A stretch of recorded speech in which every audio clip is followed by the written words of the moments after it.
Emri im është Zarina. Unë kam mbaruar studimet. Ndoshta ju keni përgjigjur pjesërisht në këtë pyetje. Në lidhje me pyetjen e Dawa, shumë njerëz më pyesin: si mund të jetë e drejtë që një jo musliman shumë i virtytshëm të shkojë në xhehenem? Për shembull Nën Tereza, çfarë ndodh me veprat e tyre të mira dhe cila është mënyra më e mirë për t'u përgjigjur? Faleminderit. Motra ka një pyetje: çfarë të thuash për jo muslimanët e virtytshëm si Nën Tereza? A do të shkojnë në xhenet apo në xhehenem? Siç përmenda në konferencën time, kriteret për të shkuar në xhenet, kriteret për të shkuar në xhenet. Sipas suras Al-Asr, përmes kohës, njeriu është në humbje të madhe përveç ata që kanë besim, ata që kryejnë vepra të mira, ata që bëjnë daua, dhe ata që inkurajojnë njerëzit për durim dhe përpjekje. 4 kritere janë nevojshme për të shkuar në xhenet. Po ashtu, kur isha në shkollë, kam kaluar provimin së në vitin 1992. Kishte të paktën 6 jëndë të detyrueshme: anglisht, matematik, shkenca, histori, gjeografi dhe hindi. Po ju bëj një pyetje, motra.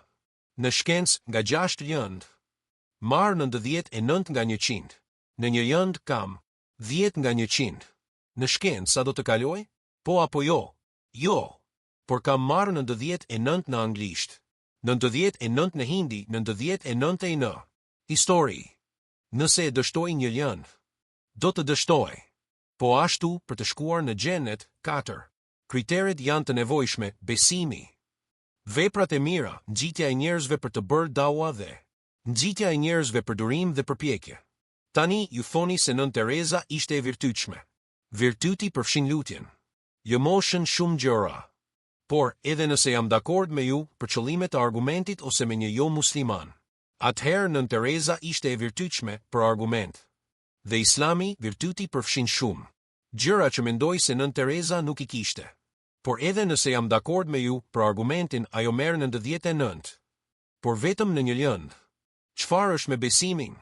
Pra, nëse ajo bën shirk, që është madje përmendur në Bibël, nëse lexoni Bibël në librin e Deuteronomit, kapitulli 5, vargu 7 deri në 9, dhe në librin e Eksodit, kapitulli 20, vargu 3 deri në 5, thuhet se ti nuk do të bësh imazhe të mia, nuk do të bësh për vete asnjë imazh të skalitur nga asgjë, që është në qiell lart, mbi tokë poshtë dhe në ujërat poshtë tokës.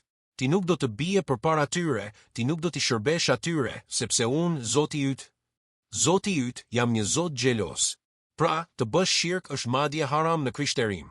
Dhe në Kur'an Allahu thot në suren Al-Maida, kapitulli 5, vargu 72.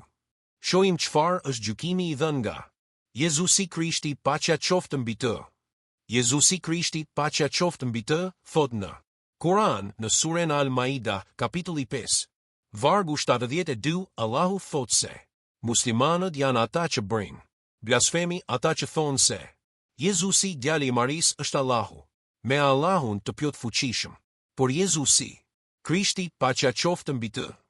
Izrael, populli i Izraelit, adhuroni Allahun, që është Zoti im dhe Zoti juaj. Kushdo që bën këtë mëkat do të shpërfillet dhe nuk do të ketë ndihmë në jetën tjetër. Kështu Jezusi Krishti, paqja qoftë mbi të, tha se ata që bëjnë shirk, qoftë Nën Tereza apo dikush tjetër, nuk do të hyjnë në xhenet.